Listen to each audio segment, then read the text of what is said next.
चलिए अब थोड़ा भूत प्रेत के एलियंस के बारे में जान लेते हैं। एलियंस, और वो भी भूत प्रेत के। अब जरा सोचिए, एलियंस हम कहते किसे हैं? वो जीव जो हमारे ग्रह के नहीं हैं पर भूले भटके कभी कभार हमारे ग्रह पर आ जाते हैं। बड़े बड़े यान जिन्हें यूएफओ नाम दिया जाता है, वो उनके ही तो रथ माने जाते हैं ना। खैर, अब ये तो वो भाई बंधु हैं जिन्हें हम देख पाते हैं। अरे उनको न सही पर उनके यान को तो देख ही पाते हैं। खोज तो चल ही रही है और उम्मीद है कि कभी न कभी उन्हें हम देख भी लेंगे। वैसे अगर इन किताबों की माने तो दूसरे ग्रह भी हैं जहां मानव शरीर से भिन्न जीव पाए जाते हैं। अब ये सब हमारे लिए एलियन ही तो हैं। और भूत प्रेत इसलिए क्योंकि ये दिखाई नहीं देते, सूक्ष्म शरीर में होते हैं, या कह सकते हैं कि अदृश्य या अशरीरी अवस्था में, जो कभी कभी बस महसूस हो जाते हैं। तो हुए ना ये भूत प्रेत के एलियन। खैर चलिए अपने टॉपिक को आगे बढ़ाते हैं। हम दो जिंदगियों के मध्य अपना कुछ समय तो आत्मालोक में गुजारते ही हैं। उस बीच के समय में ही कुछ आत्माएं मौज मस्ती के लिए या कहें बस सैर के उद्देश्य से धरती पर या फिर अन्य ग्रहों पर जाती हैं। ये उनके लिए एक तरह से आराम का समय होता है। अब इन सत्ताओं में सभ्य और असभ्य दोनों तरह की सत्ताएं हो सकती हैं। ये आत्मा की परिपक्वता पर निर्भर करता है। अब जो धरती पर जन्म लेती रही हैं वो आत्माएं तो आती ही हैं, साथ ही ऐसी आत्माएं भी आ जाती हैं जिन्होंने कभी धरती पर जन्म लिया ही नहीं होता। वो दूसरे ग्रहों की प्राणी होती हैं। देखने में ये इंसानों जैसी नहीं होती, बड़ा बेढंगा सा अजीब सा आकार होता है इनका। डॉक्टर न्यूटन ने जब माध्यम से ये जानना चाहा कि तुम्हारा और तुम्हारे दोस्तों का भूलोक पर सूक्ष्म शरीर के रूप में रंग रूप कैसा होता है, इस पर उसका जवाब था, अरे लगभग वैसा ही, मगर भूलोक जैसे सघन जगत में हमारा जोर भौतिक पक्ष की ओर ज़्यादा रहता है। हम पहले जिस रूप में थे उसे और भी सुंदर बनाने की कोशिश करते हैं। भूलोक जैसे संसारों में हमारे शारीरिक अंगों के किनारे ज़्यादा सुस्पष्ट होते हैं, जैसे कि हम पारदर्शी रूप में मानवीय देह के बाहरी सीमाएं बनाते हैं, कोमल और छितरे हुए प्रकाश के रूप में। जब हम आत्मालोक में शारीरिक रूप रंग को अपनाते हैं, चाहे वो पिछले जीवन के ही हों, तब हम अपनी ऊर्जा की पूर्ण शक्ति से दमकते हैं। कहने का आशय ये है कि सूक्ष्म शरीर के रूप में ये ठीक वैसे ही दिखाई देते हैं जैसे ये स्थूल शरीर में दिखती थी, बस उसे ये और सुंदर बना लेती हैं। अब अगर किसी सत्ता की देह ना हो तो भी वो जीवित व्यक्ति को दिखाई दे सकता है भूत प्रेत के रूप में, लेकिन बस कुछ ही लोग देख पाएंगे, और वो भी हर समय नहीं, क्योंकि एक तो ऐसी सत्ताएं कुछ क्षण ही होती हैं उस क्षेत्र में, और उस समय उस पीरियड में लोग उन्हें ग्रहण करने में सक्षम हों तभी। ये पूरी तरह से उनकी ग्रहण क्षमता पर निर्भर करता है। अब डॉक्टर न्यूटन ने माध्यम से भूलोक की पारदर्शी अवस्था में जाने को कहा और किसी गैर मानवीय देह को देखने के लिए कहा जिसने कभी भूलोक पे जन्म न लिया हो। इस पर उस माध्यम के जो शब्द थे कुछ इस प्रकार थे, सैलानियों के रूप में हम पर्वतों, उनकी घाटियों, नगरों और छोटे छोटे शहरों पर मंडराते रहते हैं।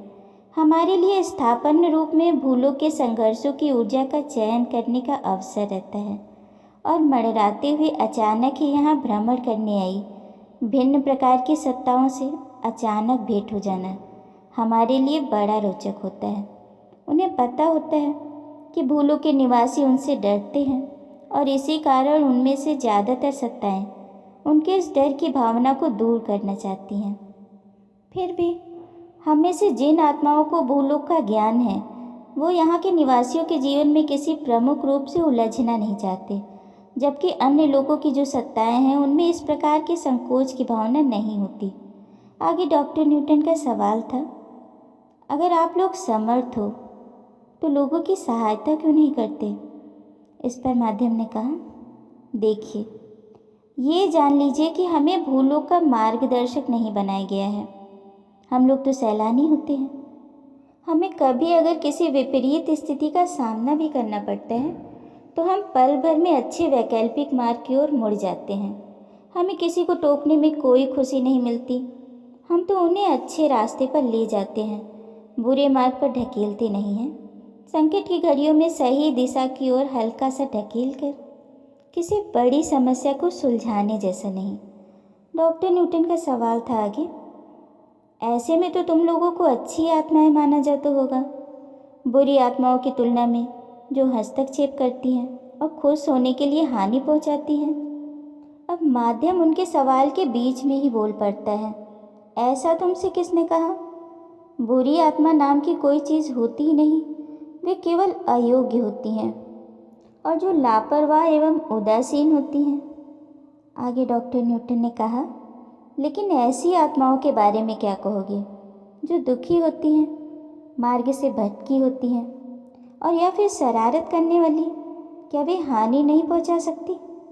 अब यहाँ पर डॉक्टर न्यूटन प्रेत योनि की आत्माओं की बातें कर रहे हैं। ओह, ठीक कहा आपने, मगर उनके विचार पहले से सोचे समझे नहीं होते। मगर हम सभी आत्माएं एक ही श्रेणी की नहीं होती, भूलोक में दिल लगी करने का अवसर ढूंढती हैं।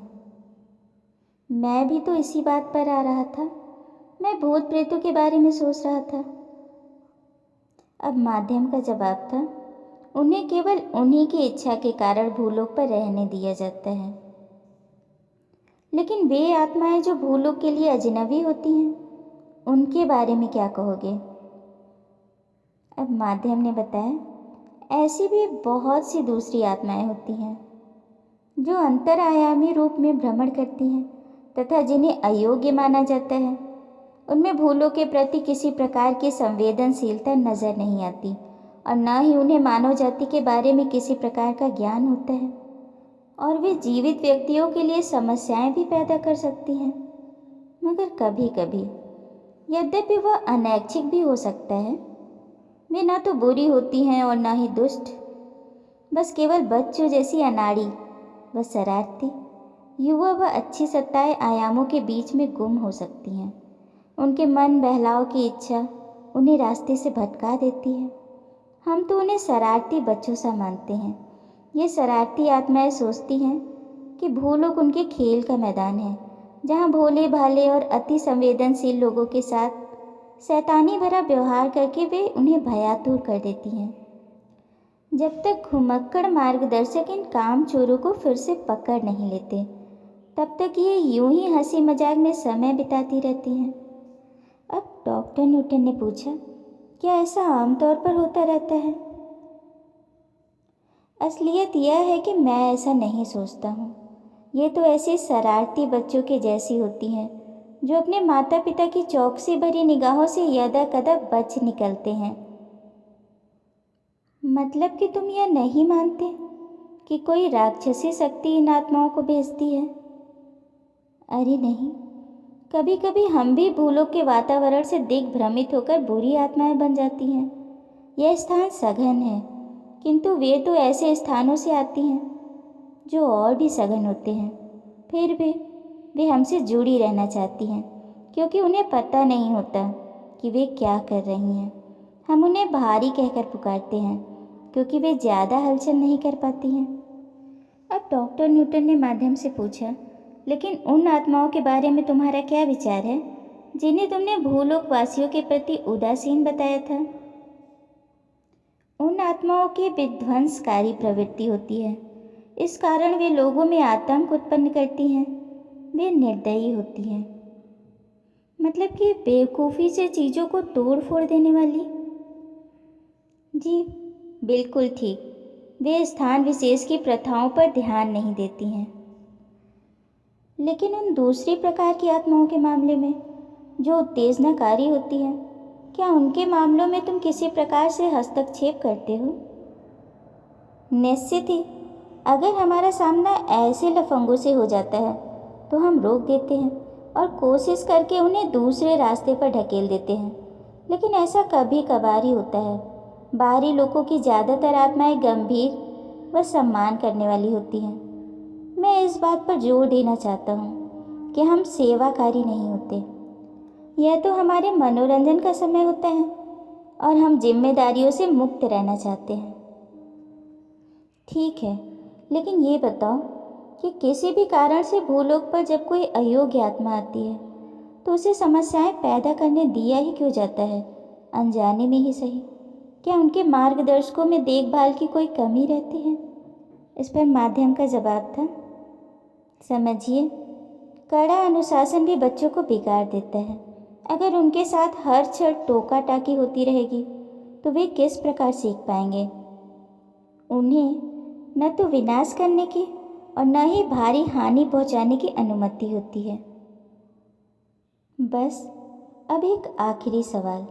अब तक हम जितने भी प्रकार की आत्माओं के बारे में बातें करते रहे हैं, उनके बारे में क्या तुम सोचते हो कि उनकी संख्या इतनी ज़्यादा है कि वे सारी दुनिया पर छाई हैं? बिल्कुल भी नहीं।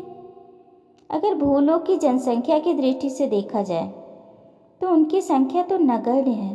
अपने अनुभव से कह रहा हूँ। एक समय वह भी था जब मात्र 2-4 आत्माएं यहाँ वहाँ घूमती नजर आती थीं और मैं उन्हें कतई नहीं देख पाता था। यह कोई स्थिर चीज़ नहीं है, यह तो एक चक्र जैसा है। अब माध्यम की बातों से लगता है कि ऐसी आत्माओं की भी जनसंख्या वृद्धि हो रही है। खैर, राहत की बात यह है कि ऐसी आत्माएं धरती की जनसंख्या की दृष्टि से नगण्य हैं। यह एक रहस्य ही है कि जो चीज़ हमारे लिए अदृश्य होती है उसके बारे में हमारे ज्ञानेंद्रियों को आभास हो जाता है कि हमारे आसपास कोई चीज़ मौजूद है।